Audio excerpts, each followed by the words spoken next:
আসসালামু আলাইকুম। আজকে দেখাচ্ছি অসম্ভব মজার পাকিস্তানি মুরগি রান্না। আমরা প্রথমে তেলের মধ্যে পেঁয়াজ, কাঁচামরিচ দিয়ে একটু ভেজে নিচ্ছি। পেঁয়াজটা একটু বেশি করে দিলে খেতে মজা হয়, ঝোলটা গাঢ় হয়।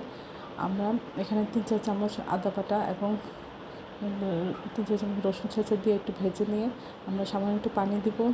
দিয়ে আমরা এখানে 3-4টা কাঁচামরিচ, তেজপাতা আর দারুচিনি দিলাম। দিয়ে এখানে 2 চামচ মরিচের গুঁড়া, 1 চামচ লবণ, 2-3 চামচ ধনে গুঁড়া, 2 চামচ জিরা গুঁড়া এবং এখানে কিছুটা এলাচ গুঁড়াও দিয়েছি। সব কিছু দিয়ে আমরা খুব ভালো করে এটা নাড়াচাড়া করে ঢেকে রান্না করব।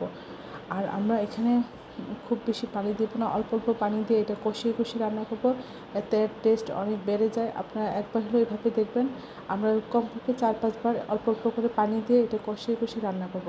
এতে স্বাদ অনেক বেশি হয়, খেতে অসাধারণ লাগে, খুবই টেস্টি হয়। আমি কিছুক্ষণ পর পর অল্প অল্প পানি দিয়ে এটি কষিয়ে কষিয়ে নিয়েছি। এতে এটি খুবই টেস্টি হয়। একটু কষ্ট করে এটার পাশে থেকে রান্না করতে হবে। আর নামানোর আগে 1 চামচ মতো জিরা দিবেন, এতে ফ্লেভারটা ভালো আসে। সবাই আমার চ্যানেলটি লাইক এবং শেয়ার দেবেন, সাবস্ক্রাইব করবেন, প্রিয়জনকে বেশি বেশি করে শেয়ার দেবেন। আমার চ্যানেলে সব রকমের রান্নার রেসিপি রয়েছে, আশা করি